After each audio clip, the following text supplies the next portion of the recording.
Jadi di setiap negara, dunia intelijen itu selalu mengawasi negara lain. Jadi misalnya di CIA, di Langley, itu yang mengawasi kebijakan pemerintah Indonesia itu bisa lebih dari 10 doktor ilmu kebijakan ekonomi, psikologi, dan lain sebagainya. Jadi kalau ada kebijakan-kebijakan sebuah pemerintah, terutama Indonesia, dia bisa mereview. Dan kita tahu intelijen di negara-negara ASEAN juga melakukan hal yang sama, karena Indonesia adalah kakak nomor 1 ya kalau di cerita kungfu itu, atau kakak tertua di ASEAN. Jadi setiap kebijakan yang dilakukan oleh pemerintah Indonesia pasti dimonitor oleh negara-negara tetangga kita. Jadi saya nggak tahu apakah di Indonesia masih segitu sensitif dunia intelijennya atau dunia shadownya, apakah masih mereview kenapa Filipina kemarin menyatakan mendukung Cina bukan mendukung Amerika. Kalau krisis, kalau ada tindakan war, perang sama Amerika dengan Tiongkok, itu mereka harus orang-orang yang sensitif. Saya lihat mereka nggak terlalu sensitif gitu ya. Jadi sementara kata-kata sensitif itu kata-kata yang penting, sehingga saya harus mengingatkan sekali lagi kepada para menteri, bukan para presiden, bukan pada Pak Presiden, bahwa kepada siapapun, para menteri, Anda yang dimarahi oleh Pak Presiden, Anda punya rasa, bener nggak?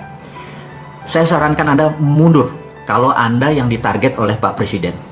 Atau kalau Anda bukan yang tidak ditarget, tetapi Anda merasa Anda tidak mampu, mundur. Karena sekali lagi, kami, rakyat, kita ini sudah capek Indonesia nggak pernah jadi juara dunia lagi. Atau nggak pernah jadi juara Liga Champion, atau nggak pernah juara Asia, atau antar kampung aja kita jadi nggak juara ini, gitu. Jadi saya pikir sebaiknya kalau lagi pertandingan bola, menteri-menteri yang ditarget atau merasa dirinya tidak mampu mundur gitu ya.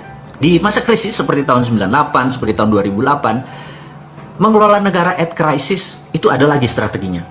Jadi itu ada extraordinary. Sahabat semua, saya mengingatkan saat ini bukan lagi negara atau dalam dunia dalam keadaan krisis atau krisis, tapi dunia at war. Itu kategorinya berbeda.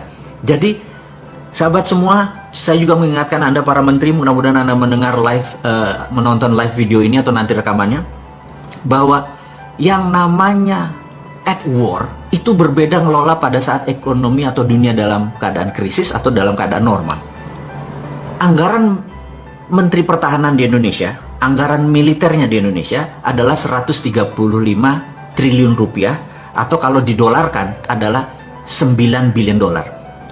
Indonesia anggaran militernya hanya 9 billion dolar, sementara Amerika dalam 1 tahun nilainya 700 billion. Sahabat semua, saya sekedar mengingatkan bahwa jika seluruh anggaran militer dunia digabung, Tiongkok yang 200 billion, Jepang, Korea Selatan, Australia, semua di total, itu masih lebih banyak anggaran militer Amerika. Dan Amerika memang mendominasi militer, mendominasi.